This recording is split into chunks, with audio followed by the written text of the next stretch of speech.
ओम काळेश्वरी ओम नमो भगवती आई राजा उदे उदे सदानंदीचा उदे उदे.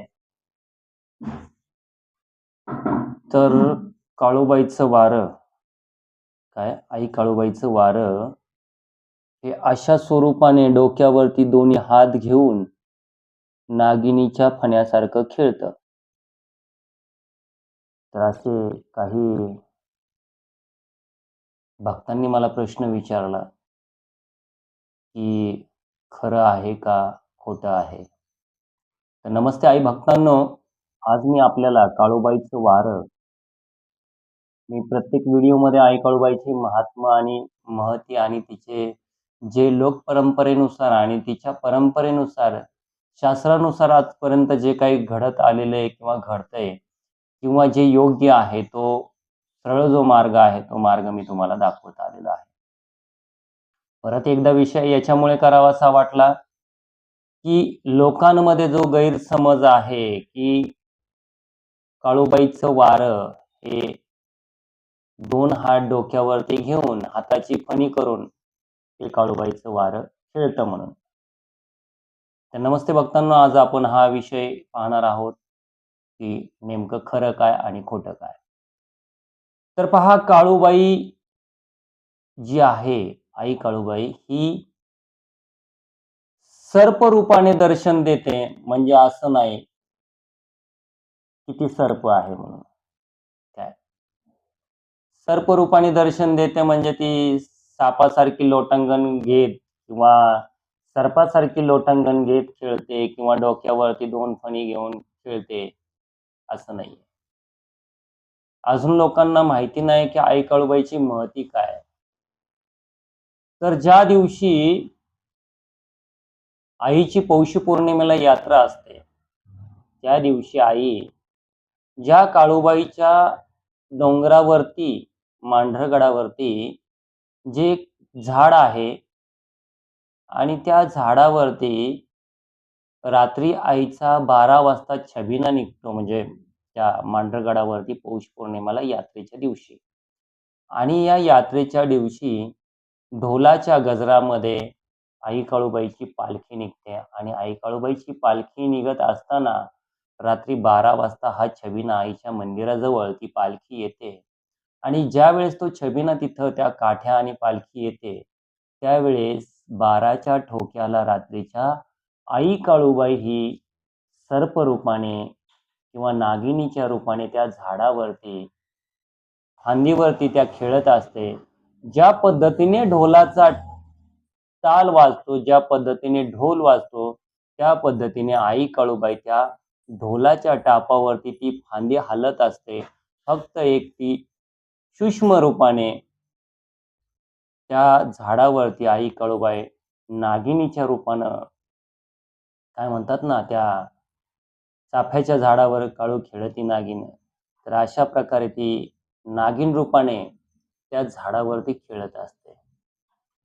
ही आईची आख्यायिका आहे. म्हणजे आई आता नागिन रूपात येते, ती फक्त भक्तांच्या, काय म्हणतात ना, संरक्षणासाठी किंवा तिला नागिन रूपाने आपण स्वीकारतो तिला, म्हणून असं नाहीये की अंगामध्ये येताना ती नागिन रूपानेच खेळते. ज्यावेळेस आई काळूबाईचं वारं ज्यावेळेस ज्या ज्या भक्तांच्या अंगामध्ये येतं, त्यावेळेस ते वारं तुमचा संबळ असू द्या किंवा तुमचा हलगी असू द्या किंवा इतर कोणतंही वाद्य असू द्या, त्या वाद्यावरती खेळत नाही. आई काळूबाईचं वारं हे ढोलाच्या थापावरतीच खेळतं. मी हे पहिल्यापासून सांगत आलेलं आहे. आणि आई काळूबाईचं वारं हे ज्या पद्धतीने, म्हणजे आता तुम्हाला ढोलाची चाल पण सांगतो मी, कारण कळालं पण पाहिजे माणसाला. धंपक धंधणंग धंपक धंधणंग या तालावरती आई काळूबाई वेत घेऊन ज्या पद्धतीने, अशा पद्धतीने ती वारं खेळते.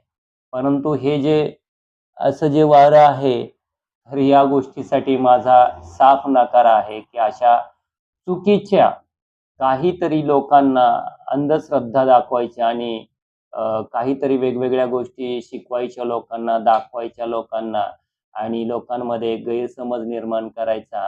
आणि काय होतं की लोक ज्यावेळेस तुम्हाला पाहतात, तर त्यावेळेस काय असतं माहिती आहे का, की आईचा जो संचार आहे परंपरेनुसार, आता मला काय म्हणायचं, एक साधं उदाहरण देतो मी, की समजा अंबाबाईचं वारं येतंय, आई काळूबाईचं वारं येतंय, कोणाचं देवाचं वारं येतंय आणि तो जर डिस्को डान्स खेळायला लागला, तो जर काय म्हणतात ना, डीजेवर नाचल्यासारखा नाचायला लागला, तर त्याला लोकं वारं म्हणतील का? मग काही नाही, कसं असतं, की ती ज्या त्या देवीची खेळण्याची पद्धत आहे, ती पहिल्यापासून आईचा संचार झाल्यानंतर त्याच तालावरती आई खेळते. म्हणून आई नागिन रूपाने आहे म्हणून ती काय म्हणतात ना, भक्ताच्या शरीरामध्ये प्रवेश झाल्यानंतर ती काही नागिन होऊन येते का त्याच्या शरीरामध्ये? नाहीये.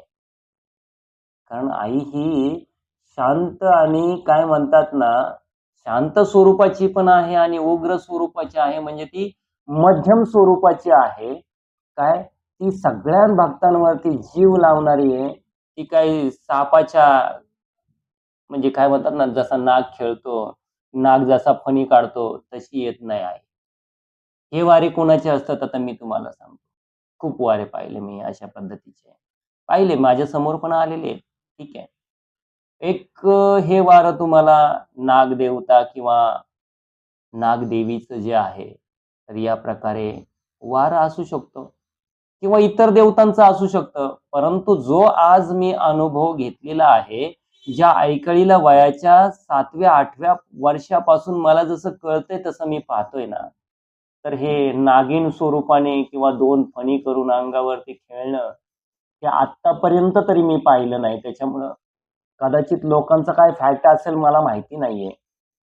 परंतु माझ्या नजरेमध्ये हे वारं काळूबाईचं वारं नाहीये, असं मी डायरेक्ट तुम्हाला सांगतो, की मला ते स्पष्ट बोलायची सवय पहिल्यापासून तुम्हाला माहिती आहे, की उगीचच त्या आई काळूबाईच्या नावानं काहीतरी संभ्रम, काहीतरी लोकांमध्ये नवीन काहीतरी निर्माण करण्याचा आणि लोकांची दिशाभूल करण्याचा प्रयत्न हा अशा पद्धतीने केला जातो. तर असं हे चुकीचं आहे. तर काळूबाईचं वारं जे आहे, ते नागासारखं किंवा नागिनीसारखं किंवा सापासारखं कधीच खेळत नाही. हा तुमचा काहीतरी काय म्हणतात ना, सांगणाऱ्याचा किंवा जे वारं घेतंय त्याचा काहीतरी गैरसमज असावा. जर असं असेल तर कदाचित हे वारं एक भूतबाधा असू शकते, हे बाहेरचं वारं असू शकतं किंवा दुसरी गोष्ट, हे काय म्हणतात ना, हे नाग आणि नागदेवीचं वारं असू शकतं, नागदेवताचं वारं असू शकतं. पण ठामपणे मी एकच गोष्ट सांगू शकतो तुम्हाला, की हे वारं आई काळूबाईचं नाहीये. कारण आई काळूबाईचं वारं मी तुम्हाला सांगितलं, की मी लहानपणीपासून ज्या पद्धतीने आई काळूबाईचं वारं आणि संचार होतो, काय तर तो खूप म्हणजे काय म्हणतात ना, तिच्या तालामध्येच होतं. असं कुठं नाही. तिचा ढोल वाजला, तिचा टाप घेतला ना, की माणसाला कळालं पाहिजे, की अरे, एखादं नवीन वारं चालू करायला गेलोय आपण आणि ते नवीन वारं जर व्यवस्थित योग्यरित्या जर खेळत असेल ना किंवा योग्य तो ताल धरला ना त्या देवीने किंवा त्या वाऱ्याने जर धरला ना, तर 100% ओळखून माणसाला ओळखता आलं पाहिजे, की हे वारं कोणतं आहे. मी सांगितलं, की अंबाबाईचं वारं कसं खेळतं, का खेळतं? ठीक आहे. यल्लामादेवीचं कसं खेळतं किंवा येडेश्वरीचं कशा पद्धतीने खेळलं जातं, या वाऱ्याचे प्रकार मी सांगितलेत तुम्हाला. परंतु हे असं जे बिलींची नागिन निघाली, नागोबा डोलायला लागला, हे असं खेळत नाही आणि हे साप चुकीचं आहे. काय त्याच्यामुळे असे गैरसमजाला किंवा अशा काही गोष्टी आहेत, की जे खरं जे आई काळूबाईचं सत्य आहे, मी आत्तापर्यंत तुमच्या समोर ते सत्य मांडत आलेलं आहे. चुकीच्या गोष्टी मी मांडत नाहीये. कारण मी आत्तापर्यंत जे काही गोष्टी पाहिलेल्या आहेत ना, त्याच पाहिलेल्या आहेत. आणि नमस्कार मित्रांनो, आज मी निघोज गावी एक आनंदाची आरती आहे. देवीचं वारं मोकळं करायचंय आणि ते वारं कशा पद्धतीने मोकळं केलं जातं, ते आज मी तुम्हाला व्हिडिओमध्ये दाखवणार आहे.